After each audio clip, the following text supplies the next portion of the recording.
Welcome to Solved. We make this show because if we don't tell you how to think, someone dumber on the internet will. My name is Jay, and our other resident solvers are Amanda, Deon, and Erin, who will offer a greeting now.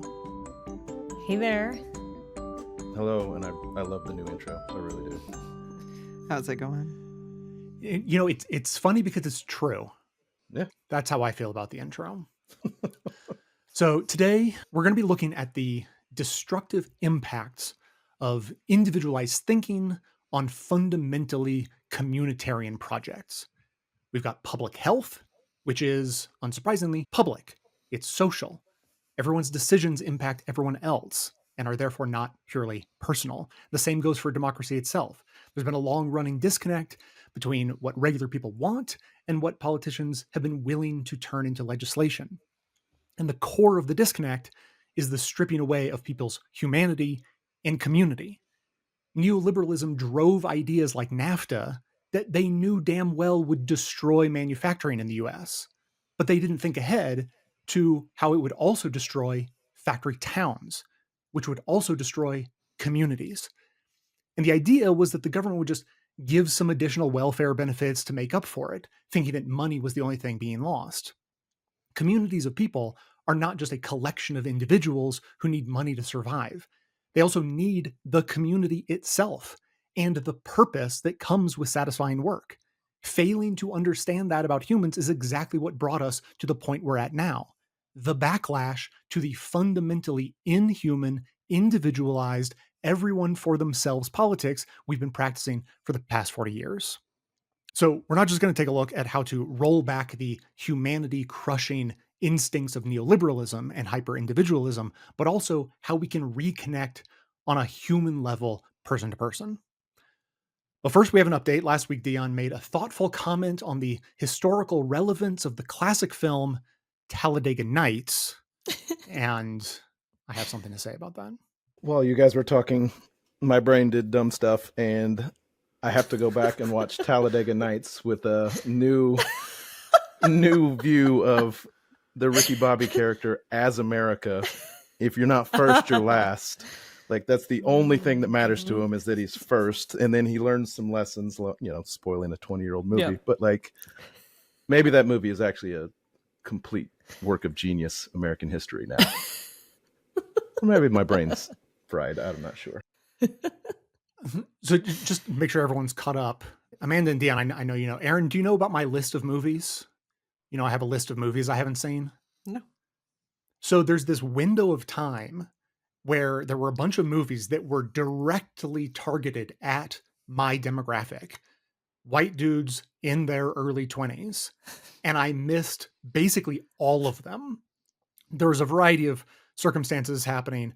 I think one of the big ones was launching this show. It's like taking up all of my time, but there were some other factors too. So I've got this list like Zoolander, Old School, The Hangover, Bruce Almighty, Anchorman, School of Rock, Legally Blonde, Idiocracy, and Talladega Nights. I haven't seen any of those movies. Well, we've been making some progress. We've been making a little progress. Some of so those a movies. couple of, yeah. Like we saw Anchorman 2 weeks ago, and that was my first time. Now, by And progress, you mean Idiocracy. you are seeing them? Because is that progress? Wait, time out. Legally Blonde on that list. Absolutely. That I know. still stands as Fair. one of the most feminist Fair. movies to date. Please. Oh my gosh. I didn't think I was going to be offended by that. Like, Anchorman? Okay. Take it or leave it. Zoolander's the one that offends me. So I had not seen Talladega Nights until last week because Deon inspired us to put that on, because I was like, well, there's historical and political relevance that I wasn't aware of. And so here's my review. Like, you know, Deon, you highlighted the "if you're not first, you're last" refrain. It comes up a lot in the movie. But what becomes clear is that the real lesson in that movie is that if you're not first, you'll be a cuck. Mhm. Someone is going to start sleeping with your wife if you are not the absolute best. That movie was like a decade ahead of its time. It took 10 more years for cuck to become the standard MAGA insult. So they had their finger on the pulse. I think you're entirely right. This is so hard to take serious. I To be mean- honest with you, though, the opening scenes, I forget if it's the opening scene, but early on in that movie, I was like, oh, I did need to rewatch this. Like, this is commenting on something we need to like look at. And then the rest of the movie doesn't, it goes in a different direction. But like, the beginning is very much a commentary on a certain segment of our country. Well, I mean, since then, Adam McKay's gone on to make some really actually informative movies. Right. Like, he was definitely saying something in that movie. Yeah. I Oh, yeah. don't. Yeah. Absolutely. So, and you know, we're getting cucked right now by China and Russia and the rest of the world. You know. Oh, God. Yeah. All right. Secondly, we have to get to this up front because in the intervening time, Deon made clear that he was going to refuse to show up for today's recording if I did not play this. This is a special treat for Amanda. She's aware that there is some kind of song made by AI, but has no details beyond that. So this will be her first listening along with all the rest of you. I thought sort of the fun game would be to see, Amanda, how long it takes you to identify the source of the inspiration for this song. Okay. Here it is.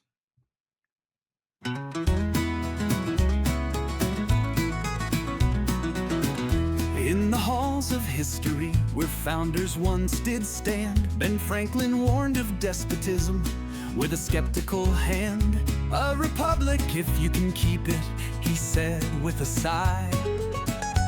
As John Adams feared the passions that could make it die.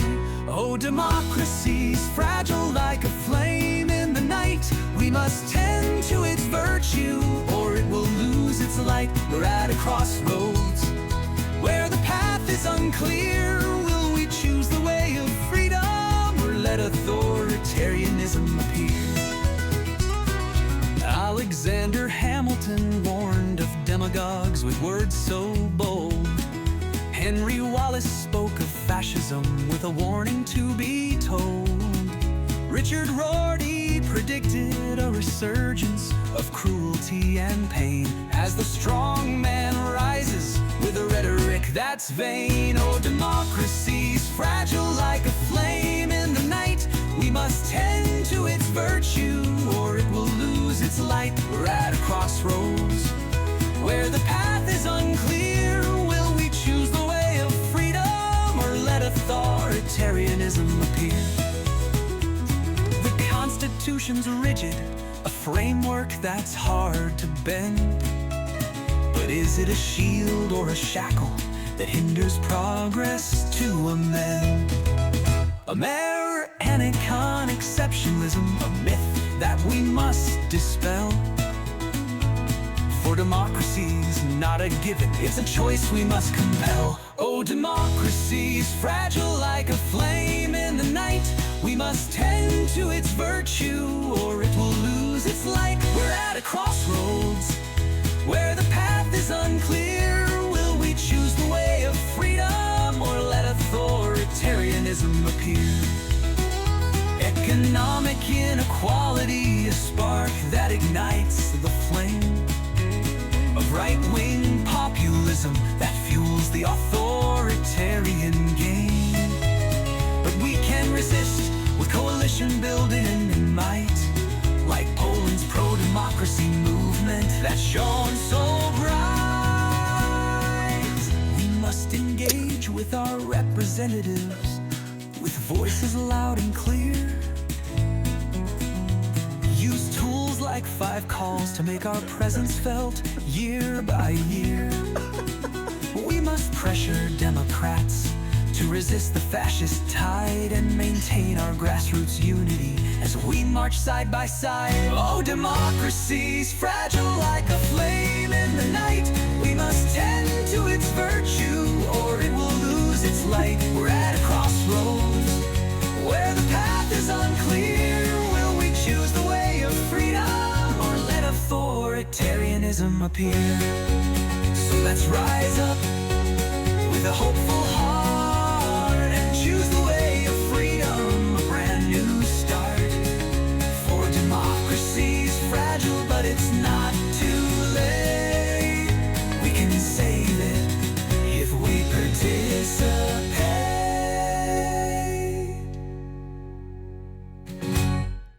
Wow. I wrote one word on a piece of paper and it's just damn it. So I caught on pretty quickly that this was you used the show, our last show, to write the song. I'm very frustrated at how good it was. That makes me angry. And, and there were some clunky lines, but overall, that was like, we should probably just release that publicly and have it be the anthem of our movement. Right. Yeah, it's a great first draft. It could, a little tweaking, but it's not bad. It's not bad at all. My wife has been singing the chorus for about a week or whatever we've had this for. Oh, I've had it on repeat. Oh my God. Jay, you are such a good secret keeper. Like, so I saw Deon's comment about how he wasn't going to show up. Leslie played and I was like, so you're going to tell me what the AI song is? He's like, nope. And he did not. Yeah. So that was about 15 minutes of work. No editing. Wow. Like that was the first draft that the AI spit out. Like, I made no tweaks to the lyrics. And when I put it into the song generator, it generated 2 versions and I picked the one I liked better. So that's where we are. But so here's my thinking, right? Here's the structure. I think a famous preacher said this once. I can't remember which one. He said, here's how you talk to people. You got to tell them what you're going to tell them. And then you tell them what you came to tell them. Then you tell them what you just told them. That's how you give a good speech. And so I was like, why don't we tell them what we just told them, but in song?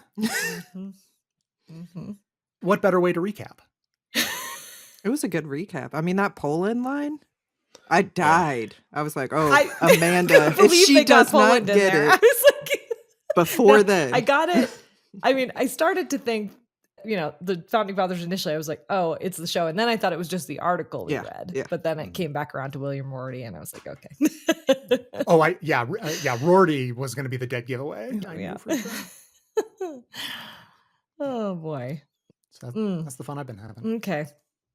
That gets me, it makes me a little bit sad, but this is the world we live in. So if you can't listen to the whole episode, you just listen to the recap on Spotify. I was like, does it make you feel better to know if we had contacts and a real person could do this? I'm sure it would be super good as well.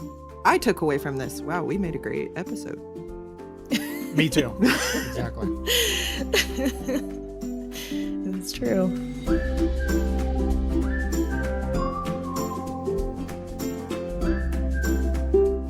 All right, let's do it again. Our first article up for the day, as I mentioned at the top, we're talking about public health. So we're diving back into the Make America Healthy Again movement. And this is from Jacobin and titled Health Paranoia and the Politics of Make America Healthy Again. And it starts off, it like really encapsulates it right at the top. It says, the Make America Healthy Again movement reflects legitimate anxieties about illness, modernity, and the long-term effects of capitalist development. But its response, self-optimization and deregulation, deflects that fear rather than challenging its cause. And the more time goes on, the more I realize the realization I had. I'm going to estimate 2010.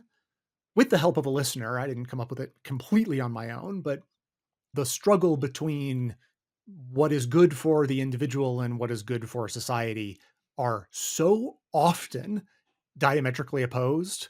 Arguably, you could do both, but when emphasis gets put on one versus the other, large swaths of people tends to just flow in one direction.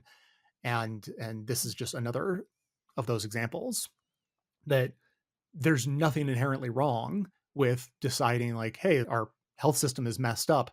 I'm going to try to be really healthy and I'm going to work out and I'm going to eat well.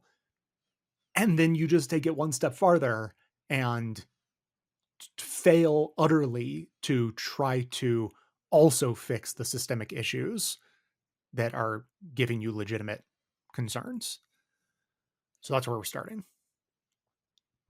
I mean, I felt this article very deeply because I have been living with an incurable rare disease for 20 years. And so not only do I experience this frustration on a regular basis and whatnot, but I also am in a community watching other people experience this frustration and trauma and being dismissed and, trying things over and over again and having nothing work and, and feeling taken advantage of by the system. And it is exhausting. It changes you. Like being sick chronically, I think people really underestimate like what it does to you mentally in addition to physically. And the thing that I've been kind of grappling with over the last few years is that I have all these same concerns. I have all of these same issues and frustrations. What makes me different from my fellow patient community member who decided F Western medicine, I'm going down the conspiracy rabbit hole, buying oils and tinctures from some random person online who somehow is better than the system that we have. And I don't actually know what that difference is. Like, what makes someone do that? Like, I am wary. I do my research. I critically think about everything I'm doing even when I'm just talking to a doctor, because I've had a lot of bad experiences, but I still believe in the underpinnings of the medical science, like the actual science underneath the system of medicine and pharmaceuticals. I believe in that. And I don't see myself ever not. I just want to improve the systems and make it work better for people and make sure we're not taking advantage of people. I don't have an answer. That's just been something on my mind for a while now. I think it's like reading this article reaffirmed what I've already felt, which is like I have identified very similar problems as libertarians.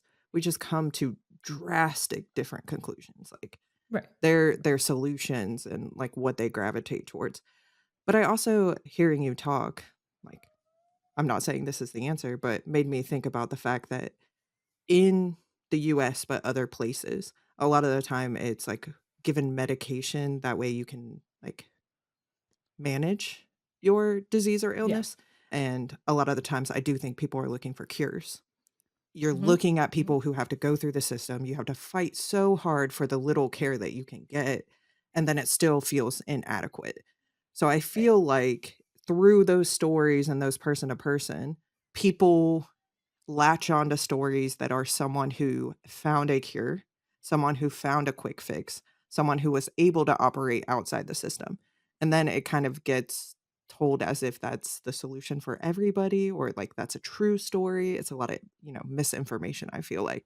But like hearing some people in that community talk and like being able to relate to, I don't know, 80% of what they said, I realized that what differentiates is they'll hear a story and be like, "Oh, that could be it. That could be the solution." And I hear a story and I'm like, "Oh, that's an anecdote." Like look at data, look at facts, look at science or whatever. So, I don't know if it's something internally that makes you question it a little bit more or if it's just like the logic reasoning. Yeah. I mean, sick people are desperate Yeah. and desperate people are vulnerable. And I think that's certainly part of it. There's obviously multiple prongs. Like some people are preyed upon, Oh, for right? sure. And some people are seeking or just like flailing is really what it often is. Just looking for anything at all.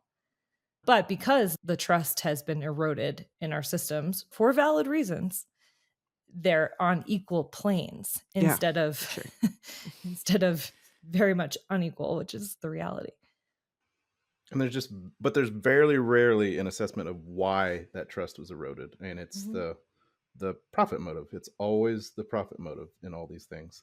And that is just being replaced with a different profit motive by this stuff over here instead of that stuff over there. I think Naomi Klein pointed that out in her book, that instead of going to a doctor and taking medicine or paying the copay and all this other stuff that you have to pay, instead you're paying for all this other stuff. So you're just paying someone else, and it's never really about health.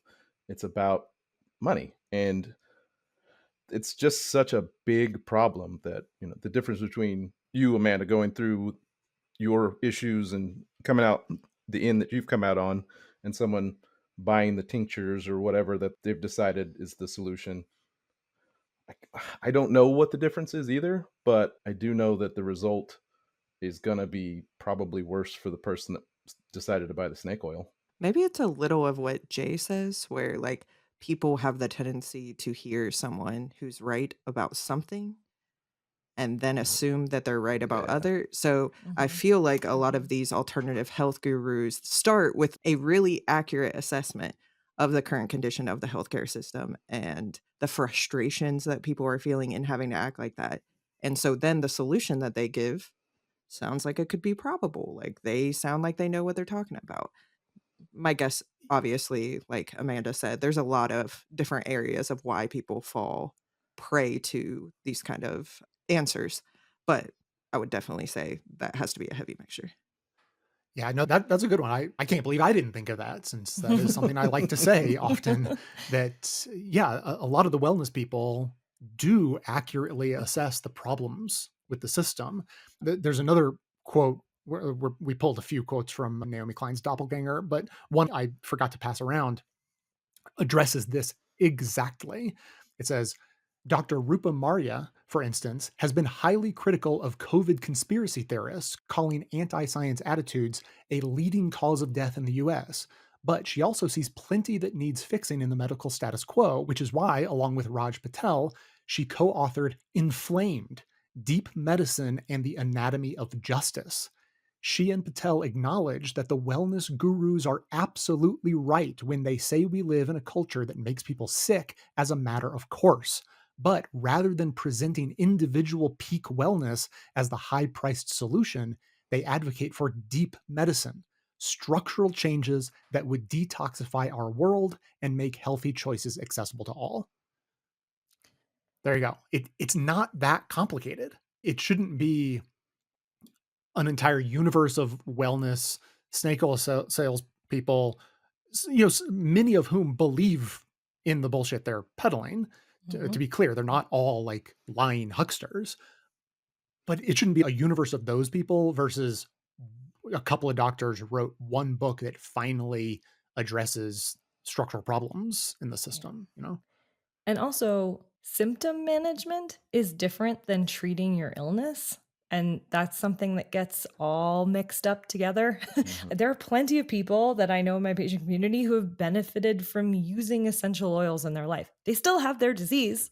It hasn't made it any better, but they feel better either mentally or maybe some of their muscles feel a little bit better and more soothed. Like, that's fine as long as it's not dangerous to you and you are not deluded into thinking you will be cured by this thing that will do literally nothing for what you're trying to heal yourself with. I started thinking about, now we are in an era where CBD and marijuana is talked about in medical spaces.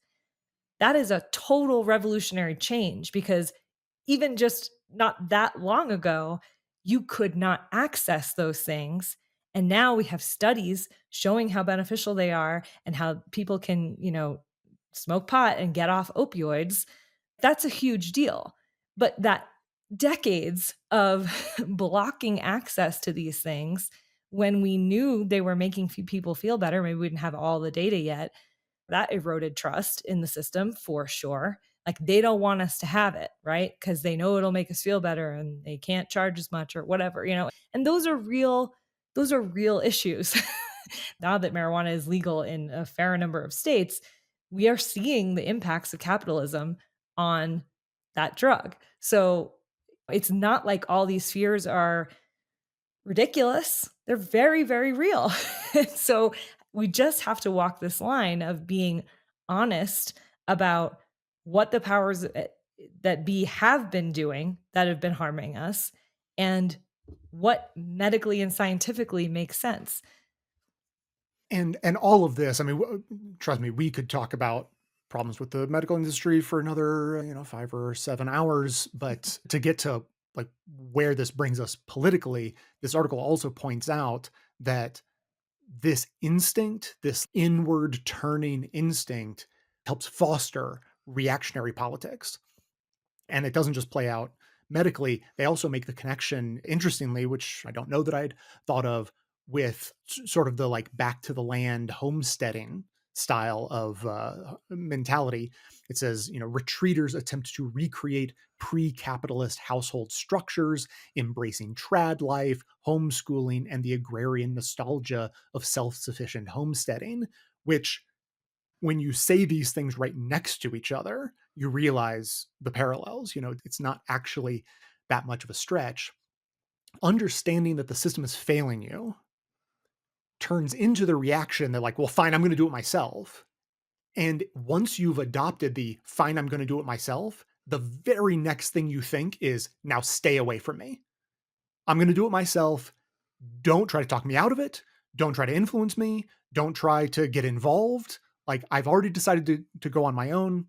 Whether you're deciding to homeschool your kids and grow all your own food, or just take care of all of your own health and never see a doctor again, the parallels are stark, and the politics that follow from it are fundamentally libertarian, which, people get tricked into thinking that libertarianism is some sort of neutrality. It was like, all I want is for the government to not get involved. Right. But we don't actually live in a society where individual choices and decisions like that are purely individual, because you're going to give my kid measles. That's where the rubber hits the road. That's why the government gets involved. That's why medical establishment and experts have a role to play, because we affect each other. Luckily, we are going to get to find out just how interdependent we are when RFK gets to do all the stuff that he's doing, and it starts to affect us, because you do not live in an island. I think that's the ideal in the libertarian mind, is that everybody gets 2 acres and it's surrounded by an ocean, and no one actually interacts or touches or sees each other. You're just on your little compound. But that's not how the world works. The prevalence of like the shows like Yellowstone and the Taylor Sheridan shows, where it's just a rugged individual just making it on their own, they're just so stupid. I don't know any other way to say it. It's just really dumb. Like, that's not how anything works. Even the magical stories about the rugged Westerners that, tamed the West. What do they use for colonizing? But they had to depend on each other too, or they died. That's what happened. People die when they don't have other people to help them. That's just how society works. And I don't know why that's so hard to accept for some people, but it really is. Like, there is really a myth of individualism. I know why. Because other people are disappointing. Yeah. Have you ever met other people? They'll let you down. If you give them enough chances, they will let you down. And so if you can just go it without them, then it would be nice to imagine that you'd be better off. You'd never be let down. I thought I was supposed to come in with the sarcasm. Oh, I apologize. So thinking about this, it is so obvious that a viewpoint like libertarianism would come about when, as Deon's kind of talking about, this myth of individual, like, that's so woven into our society. Like, pick yourself up from your bootstraps. When people go to therapy, like, what is the biggest wound that they have to uncover? It's like, there is something wrong with me. I am broken. I am fill in the blank. And I think people get that. Why? Because you get that messaging from your parents, yes, but in society at large, if you have any kind of problem, it's you. If you're sick, well, were you taking care of yourself? If you get sexually assaulted, then it becomes like personal responsibility. Where were you? What were you wearing? Like, it is in so many narratives that it is you. That, of course, then people are like, well, if it's individuals, like, I need to look after myself. I need to build my own little civilization, because, like, what is the communal aspect that I'm getting? Without, like, biologically, humans are wired to connect. Like, you cannot do anything by yourself. You wouldn't be happy that way, which might be kind of why misery on the other side, like, is prevalent. Like, you can kind of tell those aren't happy people making policies. So, I mean, like, it makes perfect sense in the grand scheme of the American narrative. So just, a couple last highlights on this. There's another long quote from Naomi Klein that I won't read in full, but she makes the connection between, like, we've already made the connection with this article between understanding the failures of the health system and the then reaction to lean in a libertarian way. But then how does that cross pollinate with super reactionary, Bannon, Trump, MAGA politics? And Naomi Klein makes the point that a successful response, referring to COVID, would have set a precedent for modern activist government, a precedent many on the right consider dangerous. So it's worth considering the possibility that COVID public health measures may have been in the crosshairs for people like Bannon and Carlson for a deceptively simple reason, because they were public. Like, they are ideologically opposed to things being publicly administered for the benefit of all. And so that ended up dovetailing perfectly with the my body, my choice, wellness gurus. Social Security, the most successful government program in America. It is also the number one target for this same exact group of people. Yes, it's a large pool of money that has a lot to do with it, that a lot of rich people want to get their hands on. However, it's also a public program that works for exactly the purpose it was supposed to do: keep older people from eating cat food. Like, that is, it works. And they don't want it to work, because if they can get rid of that, then it's easier to point out the stuff that either doesn't work or you don't notice. It's easy to see, this check came to me. I have this check. I'm not starving. It's a direct connection. So if you can get rid of that, it's easy to make people think, well, government doesn't work anyway, so get rid of it. So I just want to finish with a quick flourish, because you all know how I love a good final flourish in an article. And so there's this other piece talking about much of the same stuff: the dangers of RFK Jr.'s measles response, from New Yorker magazine. And it concludes, in Kennedy's view, Americans are not uniquely beset by a privatized fee-for-service labyrinth characterized by administrative bloat, scant price regulation, a hospital system hollowed out by private equity, and rampant, grotesque greed. Rather, they are beset by illness caused by the medical establishment and the pharmaceutical industry, the latter of which is, in the words of the MAHA evangelist Kaylee Means, foundationally incentivized for children to be sick. Above all, they are beset by their own ignorance and poor choices. One might say that the decision to be the sickest people on earth is a personal one. Does anyone need a quick break for a juice cleanse before we move on to our next topic? Oh, man. I think we're good. I do think we just need to remember their movement came out of complaints from the left. And so their language is so similar to ours. And sometimes I get a little frustrated with the shortcuts, because we can't use the shortcuts anymore. They're too conflated with the MAHA movement. And as with like pretty much everything, we have to be really clear about the nuance more than ever and speak really directly. Because is it just there are evil people who want to make you sick? No, there are systems in place, capitalism, hyper greed, that are making these things worse.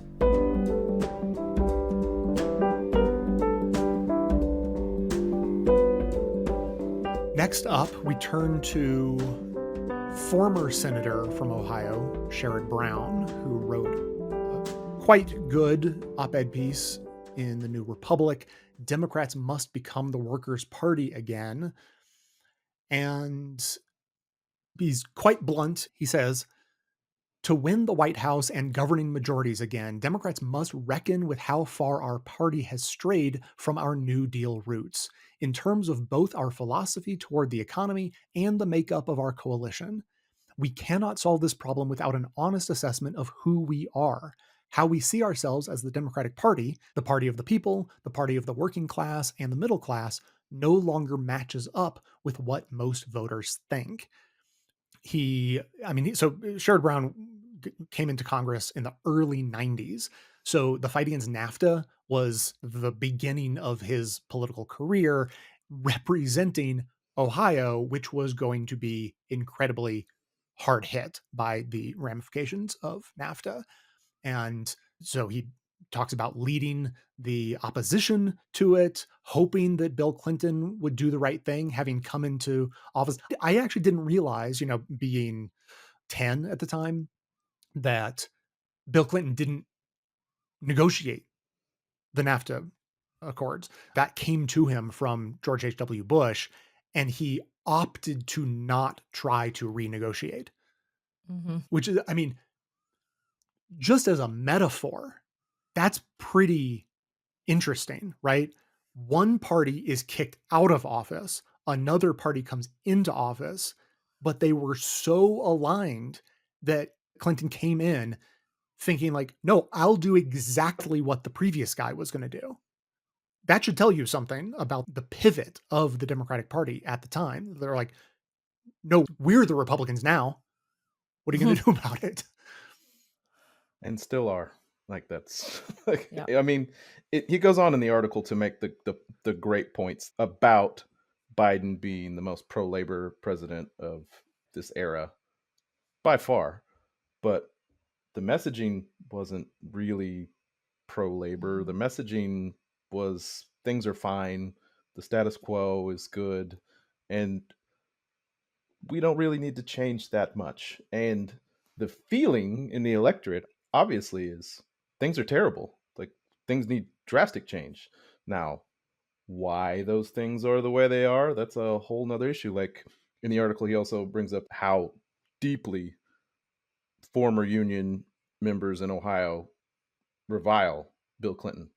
And that's just a perfect example of Democrats doing exactly what Republicans said they wanted done and then being hated for it. Or, you could do something completely capitalist and you get called a socialist. It's just this messaging war that Democrats are never going to win. They're not going to win those people over by doing what right wingers want. They're going to win people over by doing what FDR did, saying, screw it, you're coming with us and you're going to enjoy all this stuff that we're going to give you. Honestly, after reading this, I was surprised Clinton got a second term. It seems like the anger was so heated and palpable, but he did. So, I don't know. I'm just interested in the in the nuance of that. I mean, I know it took time for things to really, for people to feel it. The dynamics of that campaign against Dole. I mean, Dole was not lighting anyone on fire with his inspirational oratory, so that probably had something to do with it. But my favorite quote from this article is about Bill Richardson, who I believe was from New Mexico. And so Sherrod Brown says, I led the opposition amongst the freshman class that year. I remember Bill Richardson, the pro-NAFTA member of Democratic leadership from New Mexico, lamenting congressional recesses to me. He said, every time members of Congress go home, my side loses votes. Meaning they would go home, they would talk to their constituents, and their constituents would say, what are you doing? Do not do this. And slowly, people in Congress, in the Democratic Party would be like, well, okay, I guess I can't support NAFTA. But his reaction, his idea, like every time people go home and talk to the people they're representing, my idea for NAFTA loses votes, like didn't click for anyone. Alarm bells. Like, people seem to hate this. As their representatives, should we follow through on it anyway? And they're like, yeah, we definitely should, because the people we're representing don't know what's good for them or something. I mean, that right there. The people that we're representing don't know what's good for them. Like this idea that, like, it's the cliche that Republicans fear their base and Democrats hate theirs. Mhm. It's you guys are dumb. We know better. We'll give you checks. You'll just sit on your butt and watch TV or whatever you're going to do. Who cares? Or learn to code or whatever, like, Right. just to placate. But also, that part never came either. And that's pointed out by Sherrod Brown in this article, is that even the fixes that they supposedly were going to come with, they didn't come. Just the jobs left and people were just out in the wind alone. Yeah, well, he says that if the Democrats just let the free market totally run wild, we would do enough redistribution in taxes to make up for all the inequality it created. Of course we didn't, he says, not even close. Yeah, Like, of course we did. Yeah. I mean, how naive do you have to be in politics to think we're going to give all the benefits to the rich first, but then don't worry, we'll have the political will to give a lot of benefits to the poor as well? Like, since when? I'm from Dayton, Ohio. I remember the GM plant moving.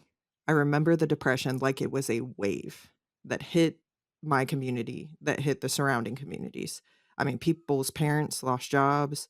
Yes, they got severance packages, and a lot of them threw it back into school thinking, well, I'll educate myself and there will be a job out there for me. That's not the case. Ohio is still a very, I don't know, it's a ghost of its former self. And then, I'm not going to put too much spoiler, but then I'm watching, Severance last week, and they literally have a town that's been decimated. And I mean, connections between the substance use that came in, like Mhm. Dayton, Ohio, one, we're at the intersection of 70 and 75, two major highways, and then to include GM and several other businesses that left for Mexico, for other areas. Opioid crisis, like we were the center of it. It was awful. You saw people who found value in their work become unemployed, not have a future, not be able to dream something bigger or better, and then turn to substances to make it by. Like that's depressing. And who did think this was a good idea? I mean, who thought you could take from people, take even like, I'm going to say like, yes, the assembly line, people found a lot less value in their work after that. But even so, like now you can't even hope for an assembly line job. You can't even hope for that level of value in your work. That's the part about this that's like, it's really frustrating. Does the Democratic Party not understand this? Are there people who genuinely are just clueless? Are they cynical and they don't care? I don't know if it makes a difference, but like I think it was Dave Weigel pointed out, Gavin Newsom, he's doing this new podcast where occasionally he Mhm. talks to Nazis because he started with Charlie Kirk and now he's on with Steve Bannon.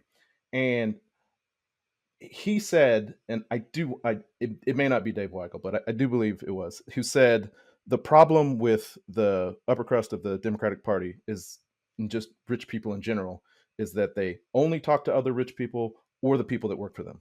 And Mhm. they are, I think, just disconnected from the very real issue that if you take the factory that is the heart of a town like Dayton, Ohio, and not only you move the jobs, but you leave the building as a symbol of the rot and decay that is happening in your town, what's going to happen to that town? You can't give people the amount of money that they were making. Even if you did just give them the amount of money that they were making, what are they going to do? Just sit? Like, you had to have thought maybe there'd be some alternatives beforehand, but that was never a thought. It was just, we can make more money if we pay Chinese people, Vietnamese people, Nicaraguans way less money to do the same jobs. That was the only calculation, it seems. And then, 10 years after this, you have a glass company who actually moves into the old GM building. They hire people, and a lot of the work is hourly pay. So a lot of GM workers, if they had hourly wages, they were very fair because they were unionized workers. Glass company, not unionized. They fought like Yeah. hell to keep them out. People made, I want to say it was like 16, 17 bucks. Again, doing factory work that was similar to what was going on previously. And they could only fill a portion of that building I mean, like, if that's any indicator of the hole it literally left, even Mhm. with a new company in there, it's a fraction of what it used to be. What it feels like is, in terms of Democrats' approach, it feels like they have step one ready to go. Like, America's not going to be a manufacturing country anymore. We're just going to get rid of all that and we're going to have something new and better and it's going to be awesome. And then step 2, like it's time for step 2 and there's no step 2. Classic underpants gnomes economic. Right, exactly. I mean, yeah, I was trying to I feel like we use that a lot, but yeah, step 3, profit. They do obviously they are doing things so that people who own companies can make more profit, right? But I do believe, certainly not for every Democrat, I do believe that many of them think they are starting a ball rolling that will make life better for people down the line. And they think, oh, and also companies will make more money. Cool, we can like have it all.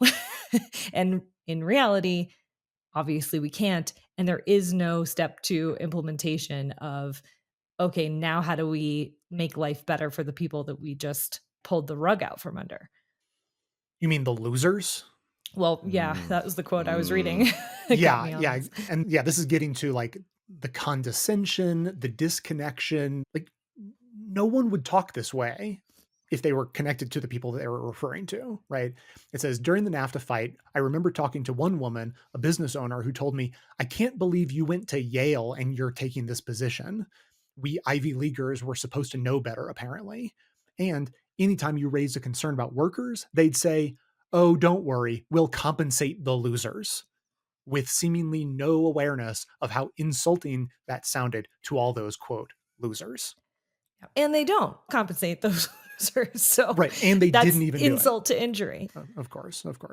So the key point, like this is why I wanted to have this conversation, because I'm leading to something. So Sherrod Brown says, to become the Workers' Party, we need to better understand workers and their lives, and we need to have ordinary workers more actively involved in the party and its decisions.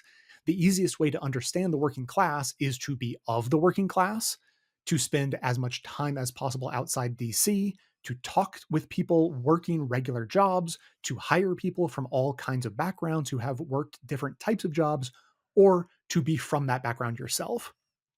And this plugs in perfectly to something I saw recently. I was inspired by a conversation with a worker that I saw while watching a TV show that I was trying to like unplug from politics. So I was watching a show called Extreme Railways. And I was like, can I please just veg out and learn about trains in India or something? And then I saw this conversation, and the accent of the guy from India is pretty thick. So I'll give you a primer so you know what's happening. This train line is on the west side of India, where there are often monsoons, which cause damage to the train tracks. So they have hundreds of safety engineers checking the track all the time, looking for like fallen boulders or any kind of damage that could cause the trains problems.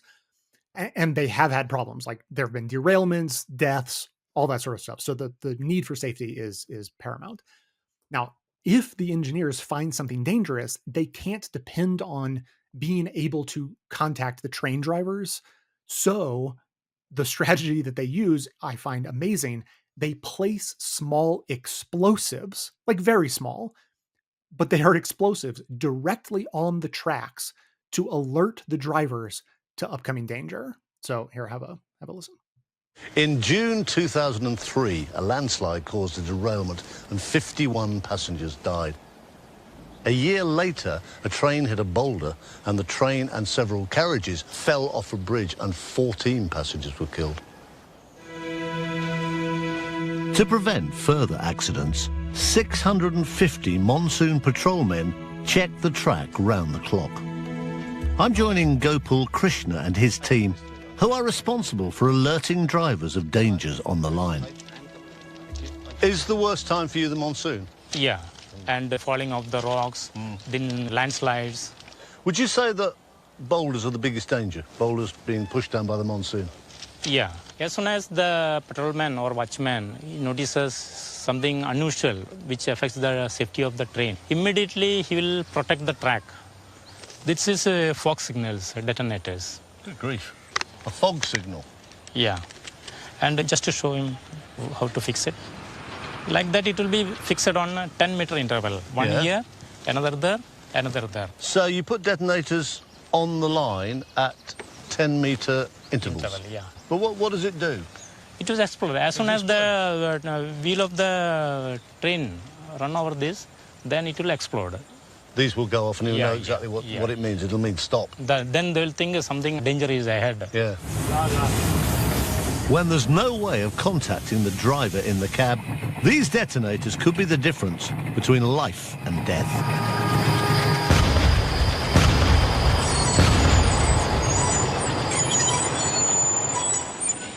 See, people on the trains, passengers like me, we have no idea all this goes on. We haven't a clue. We Yeah. just assume it's all okay. Our duty is that the passenger don't know anything about this. Yeah. They go very comfortably and with full satisfaction, Yeah. without having any worry. Yeah. That is our duty. Yeah. And that is why we are doing everything. That's fantastic, but it's a great responsibility. Yeah. So I saw that, and it simmered for a few days. And, after it simmered, I realized I have so many thoughts about that and feelings. Like, I love that guy and all of his team, and I love everyone who is an expert at something working behind the scenes somewhere that I have no idea about. It was actually the host's response, like, man, we passengers, we have no idea this happens. And to me, that triggered, right, that's everywhere, all the time. Society is built on a scaffolding of expertise that we have no idea is holding us up. And to get a little window into that every once in a while is amazing. And so, this is a few weeks ago. I was watching this right as Elon Musk and company were taking a hatchet to the federal government with the idea, probably none of these people in any of these jobs are doing anything important. Because people like Elon Musk are fucking morons who can't even think that there are people with expertise doing important, valid jobs. And their assumption is, if I don't understand it, it must not be important. So there's that's a big one. But then tied in with the politics and the way there is this huge disconnect between politicians, I'm going to say particularly Democrats, Democrats have a disconnect with working people. Republicans also have that disconnect, but they've never wanted it. They've always wanted to be tied in with the richest of the rich. So they're cynical and they're willing to lie to the working class to say they're on their side because it's politically expedient. But we all know that that's bullshit.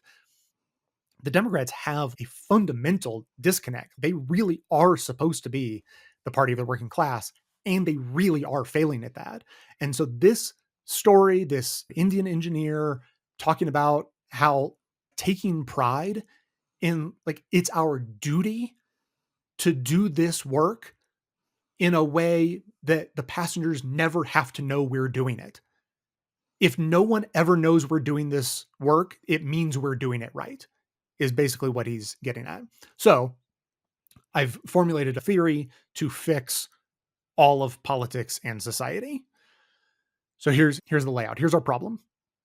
People are suspicious of one another because of our disconnects. Think back to when everyone was a farmer. You'd be like, well, my expertise is in farming, and my neighbor is also an expert in farming, and we all do farming. So you have this instant connection where you know what everyone's deal is, and we're the opposite of that now. We're so dug down in our own personal expertise that no one has that baseline connection with people. And then it's easy to fall into that Elon Musk style of well, if I don't understand it, it must not be important. And so if we don't understand what expertise other people have, then we can't connect with them, we can't empathize with them, and we might think, and what they're doing probably isn't important, or what they think probably isn't important, or maybe they're not that smart, or whatever. So people are suspicious of one another. People are suspicious and distrust experts in general. People definitely distrust politicians for good reasons. Politicians, on the flip side, totally disregard the people and therefore struggle to connect with working people. So we've got this multi-layered breakdown in society and politics. And so here's the solution. Just like that Indian worker speaking with pride about his job, people need to share stories of their personal expertise as a way of building empathy. And in doing this, we'll remind everyone that everyone is an expert at something. You're not going to be an expert at the same thing as all the other people, like maybe you would have been 100 years ago, but recognizing that everyone is an expert in something sort of universalizes the idea of expertise. And so learning about other skills will build empathy, understanding expertise as more of a universal thing than we realized. Like someone's expertise is going to be in designing vaccines. My expertise, like I could tell you all the ins and outs of how to run a podcast on the boring, agonizing technical level. But like I have to know all that stuff for this show to not crash and burn, right? And everyone has some story like that. Everyone has something that they know that they are really good at. And if they were to tell that story, it would instill empathy and I don't know, some form of inspiration. And so on the political level, this is what politicians should be talking to their constituents about. Remember when JD Vance went to the donut shop? Like, be the opposite of that guy. Be the opposite of the guy who goes in and is like, I have no idea how to talk to working people. Like, talk to working people and ask them, like, tell me about your expertise. And people will light up. They will be excited to share what they are good at. And, like politicians are humans too. Like we forget that sometimes. And I think that if politicians heard those types of stories from constituents, they would be genuinely inspired. They would feel that same empathy towards working people as well.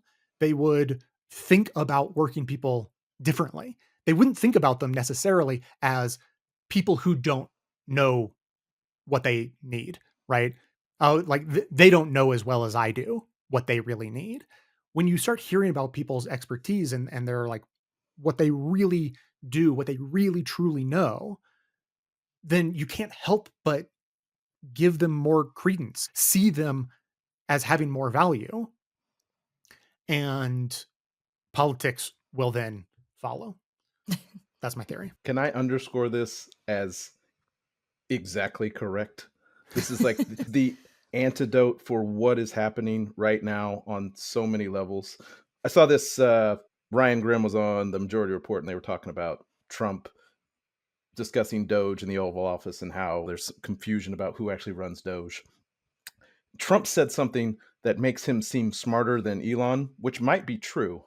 He said, it'd probably be better to keep these people around for 2 years instead of 2 weeks so you know who's doing what and who's doing this job or that, because there's no way to know who's doing what job if you don't know the job yourself. You've only been there 2 weeks. There's no way you know. Well, Elon thinks he does know because he knows everything, because he doesn't care what anyone else thinks or believes. And he's gone on Rogan, and I think he went on CNN to say that empathy is the biggest downfall to Western society. It has been weaponized. We are having an empathy issue, and that's the problem. Yeah, that's the problem.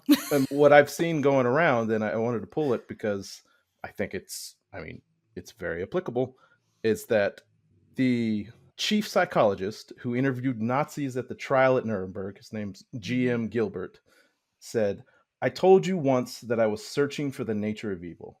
I think I've come close to defining it: a lack of empathy. It's the one characteristic that connects all the defendants, a genuine incapacity to feel with their fellow man. Evil, I think, is the absence of empathy. And that's it. That's what they're pushing, a lack of empathy as a strength, when it's the downfall of humanity.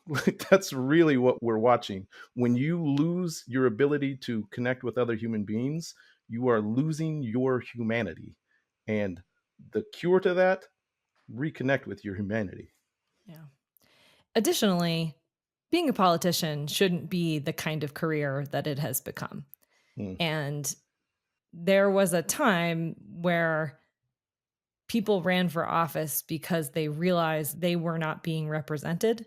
And now you need so much money and training and support to even launch a local campaign, let alone something at the federal level, that it is not reachable for most people. So the only people who can run are Ivy League, already personally wealthy people who are living in a bubble. It doesn't necessarily mean they're bad people, but boy, they do not understand what life is like for most Americans.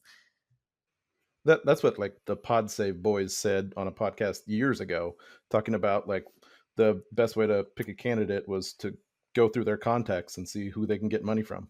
Do you have any contacts that have money? If you do, you can be a candidate. If you don't, you're not a viable candidate. That's the opposite of representative government. Right. I love how optimistic both Jay and Deon are being. No. Like, I love it. And then it makes me feel bad because I'm like, oh God, am I the only one? I like the idea of sharing stories, but I do think it's a little more complex than that. Like, I think it's a larger conversation because I don't know if it was an article for the show or something else. Unfortunately, I listen and read a lot that I forget the context, but they were talking about someone who was devaluing someone working at a coffee shop. And part of the reframing that had to happen in order for them to say like, oh, that has value and that they should be able to live a comfortable life off the work that they do because we want coffee shops to exist. Like, it took a lot of reframing to get there. So I love the idea of storytelling because I think it is the most powerful tool that we have. But I think because of the state that we're at and how work gets determined if it has value or not, there's a lot of devaluing that naturally happens. Whether someone is an expert of the type of coffee bean and how to roast it to perfection, like, we just instinctually think, okay, but is that really as important as someone doing programming for, this complex system? Is that really the expertise that we want to put value on as a country? And yes, it's capitalism. But I think, yes, storytelling, but also maybe larger conversations where we just completely reframe even the idea of work and how it adds value to our society. I wanted to get there when we were talking about the factories leaving because, people do find value in their work and, a lot of people, it becomes their identity. Being a factory worker has value and is important and also ultimately probably shouldn't exist. It probably should be a job that is done by computers, robots. That would be great. There's a few things, but those people also need to have some sort of sense of value or whatever. We put way too much value on what do you do as a question, like instead of who are you as a human being, and your first option being a job. So yeah, that is a larger conversation that needs to be had. But I think the core of that is empathy. You were born here as a person. You had no choice in that. That's step one. You are just like me in that sense. I didn't ask to be here. You didn't ask to be here. Nobody did. So if we could start at I do think it is going to be more complicated and complex than let's talk to each other. But I do think that's the core of it. And that's why I'm so enthusiastic about it, is because I do think it's the solution to so many problems. I think racism, sexism, homophobia, transphobia, all that stuff, the core of it is not seeing someone as a full human being. And if you can start to bridge that gap and start to see someone as a full human being who maybe I disagree with, maybe I don't understand completely, but at their core, human, step one, I think that's the way forward. It's not going to be easy, obviously. It's not going to just like you have a couple drinks at a coffee shop and like, oh, racism solved. I think we're good. But I do think it is treating the source of the problem. Yeah, definitely with empathy. So the way Sherrod Brown, just continuing his thoughts on this, how this all ties in, he just says very bluntly, we need to trust workers. If they tell us that inflation is killing them, we need to believe them. If they tell us that they don't like free trade, we need to believe them. And he goes on, he says, sometimes workers are going to tell us things that make us uncomfortable or that we may not want to hear. But if we're going to be the workers' party, that can't apply only when the opinions of working class voters happen to match up with those of the current party leaders and elite donors. Yes. Like Yes. that is so clearly the problem that we have been having. It's like, yeah, we love to hear from workers when they agree with us. That's not how it works. And this goes back to a conversation we've been having recently about how our parties are not actually parties in the traditional sense. They are not membership organizations where people can sign up and be a member with influence in the party. That is just not the structure, and it was designed that way on purpose. So what the elites in the Democratic Party don't understand is that by relinquishing power within the party, they could actually regain power as a party.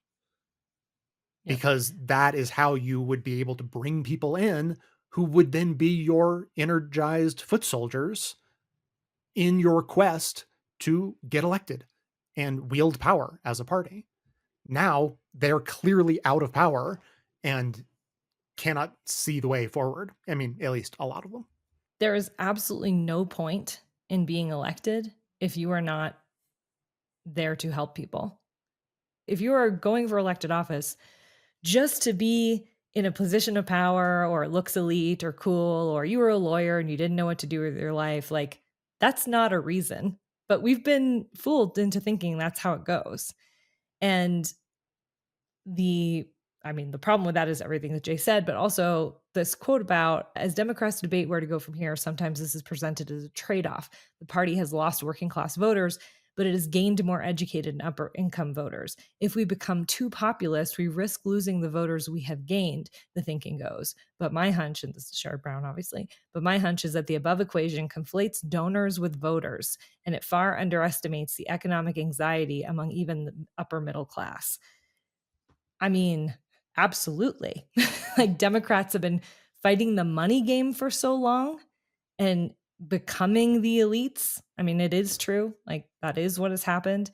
They forget why they're here to begin with.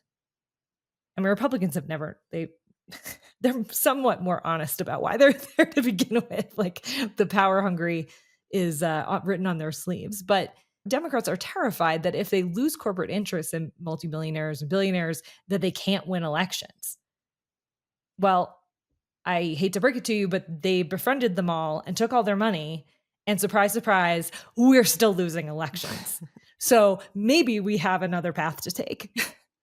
I also think like when you prioritize who they can get money off, like of course you have lawyers that are going into it. And I'm not saying there's not value of having lawyers that are in our legal system. Like of course that makes sense. But I also think some of the best leaders would be advocates. Unfortunately, advocates generally work for nonprofits. They don't have a lot of money. It's very grassroots, very working class. So like to me, to be able to see a lot of advocacy that happens, like our politicians don't have the fight that they need. Like they don't have the will to fight. Whereas advocacy, that's what you have to have. I mean, who can go in and be told no so much and still come back to the table? Like our advocates, that's who. Yeah. And in the 60s and 70s, we did have more activists and advocates running for office. That was part of the theory of change. That seems to no longer be possible. Legalized bribery, and here we are. Now, just to put an extra cap on this, it's not like Sherrod Brown's the only one saying this. Ro Khanna went and had a conversation with The Nation magazine under the title, Ro Khanna is doing more than voting no.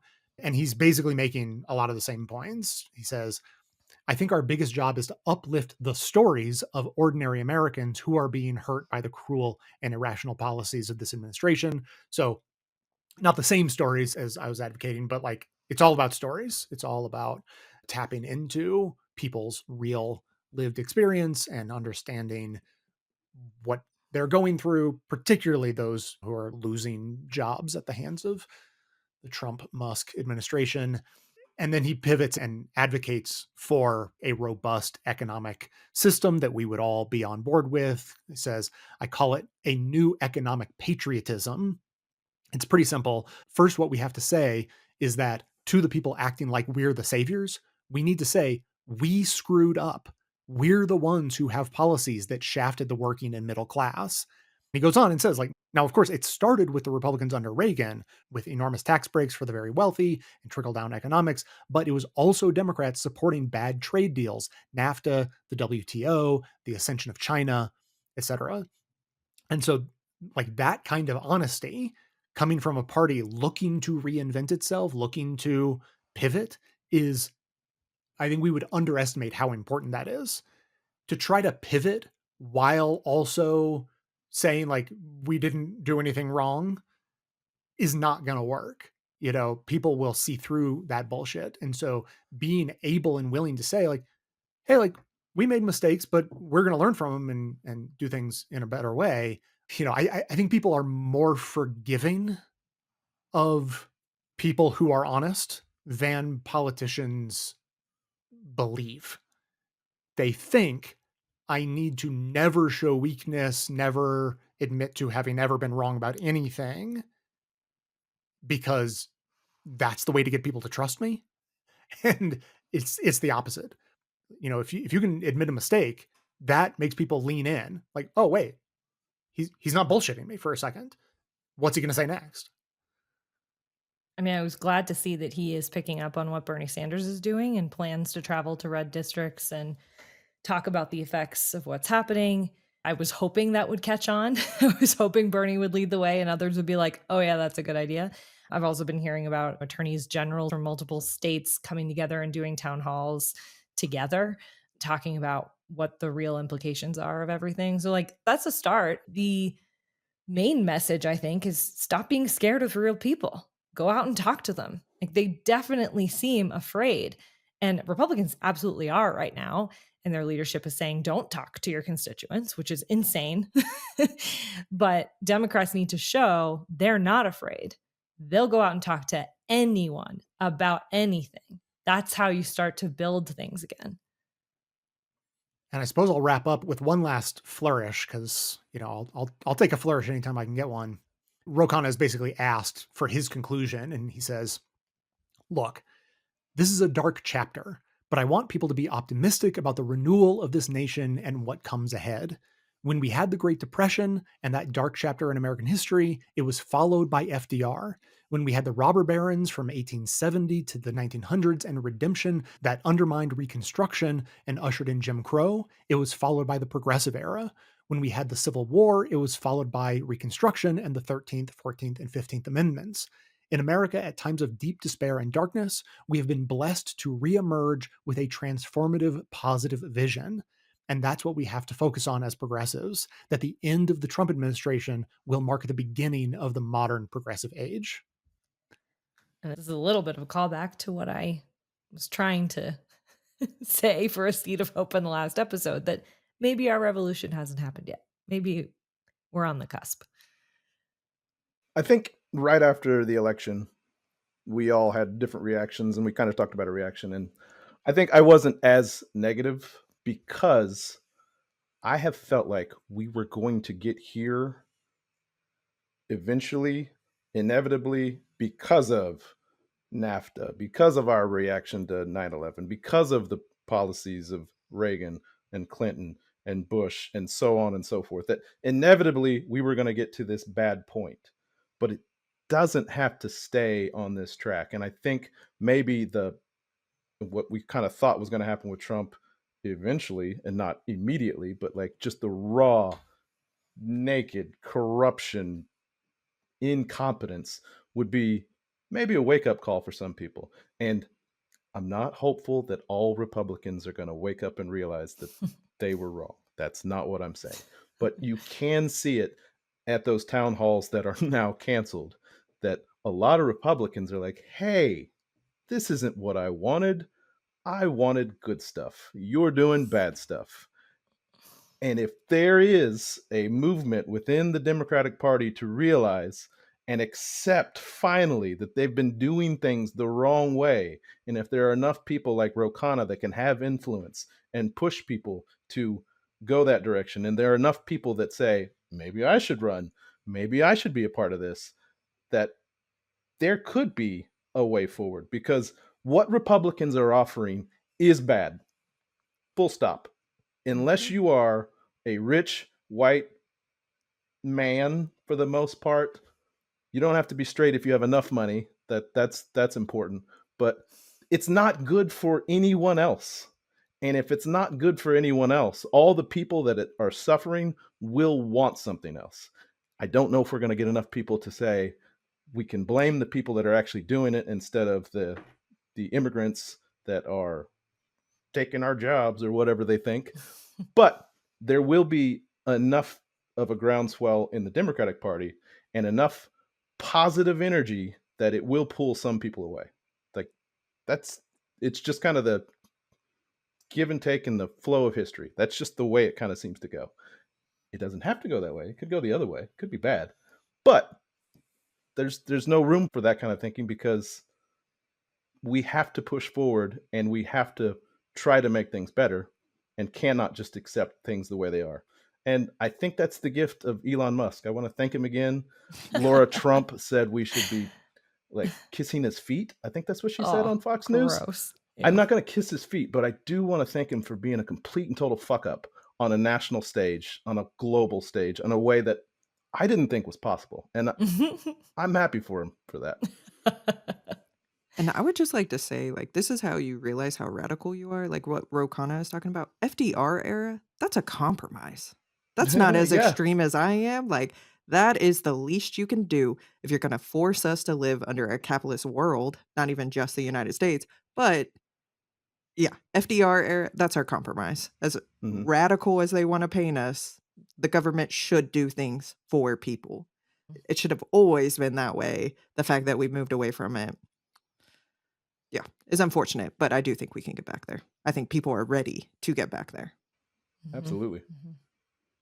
And it's always a good time to remind people that the myth of America being a center-right country is completely undermined by people's answers to direct questions about what policies they want. When detached from party. Yeah. Particularly when detached from party, when you just ask people what they want, they're pretty well aligned with Bernie Sanders. Not 100%, obviously, but that's where the country actually leans when they're not being duped by propaganda media or tricked by demagogues who, lie as easily as they breathe. I mean, that's the trick with Trump, is that he came in with a totally fake bullshit populism, and that's largely what people like him for. So, what I'm just realizing is that this is the mirror image. Democrats always try to be Republican light and then realize that, look, if you're going to give a choice between hardcore Republicans and Republicans light, they're going to go with the real thing. Well, if the country has pivoted and they're looking for populism, Trump is offering fake populism. If you give them the real thing, they might actually be excited about it. So we solved it, right? Oh, it's completely solved. It's done. Done and done. We're going to tell some stories, build empathy. Kiss Elon's feet? Is that what I said? No? I think that was in there, yeah. Okay. Oh, gross. Be really nuanced about talking about the problems with our healthcare system. Yeah. All right. If you have thoughts on how to make an even more perfect union than we've just laid out, you can give us a call or send a text to 202-999-3991. Send an email to j@bestofleft.com. Reach us on Signal at bestofleft.01. Thanks for listening, and remember that this really is happening, so continue to be decent, act like what you do and say matters, and do what matters most. When we were talking about healthcare, I was looking for a way to squeeze this in, but ultimately failed, because there was discussion about, like, oh, Amanda, you were talking about friends who follow the path of treating their symptoms, but not getting to the core of it, which reminded me of this article from The Onion that just came out talking about the time change, the daylight savings time change. Yeah, the bane of my existence right now. Right. And the headline is, Nation uses extra hour of daylight to sun perineums even harder.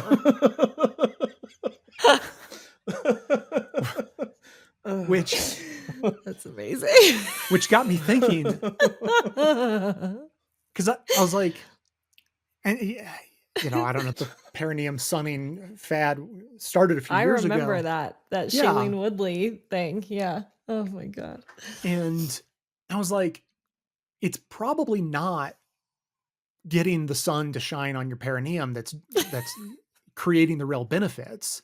But like, there's probably some like emotional and spiritual benefits of just like going outside and being weirdly naked and like that probably creates all sorts of interesting chemicals in the brain that, perineum or not, you're going to see some benefits. You see what I'm saying? Yeah. I'm seeing why you couldn't fit it in. Well, but yeah, point taken. right. There are some benefits to putting your asshole to the sun. Yeah, we're not sure what the point was, but it Yeah. is taken. Just don't burn your asshole. That'll be real uncomfortable. In the halls of power, where decisions are made, hyper-individualism reigns that's left the people betrayed. The common good is lost in a sea of special interest and greed, leaving the working class to suffer while the wealthy take the lead. Oh, we need a change, a shift in our view, from me to we, a community anew. Empathy and understanding, we must strive to build a world where everyone thrives. The medical system is broken, with alternative health on the rise, but public health is suffering as the people's trust declines. The experts are reviled, the people ignored, as the truth is distorted and conspiracy theories soar. Oh, we need a change, a shift in our way, from me to we, a new dawn, a new day. Empathy and understanding, we must strive to build a world where everyone thrives. We need to tell the stories of the experts and the everyday heroes too, to build empathy and understanding and see the world anew. We need to humanize the system, give the people a choice, a workers' party that stands for people and gives them a voice. The myth of individualism, a story we've been told, but interdependence is the truth, we're not alone. We need each other to survive and to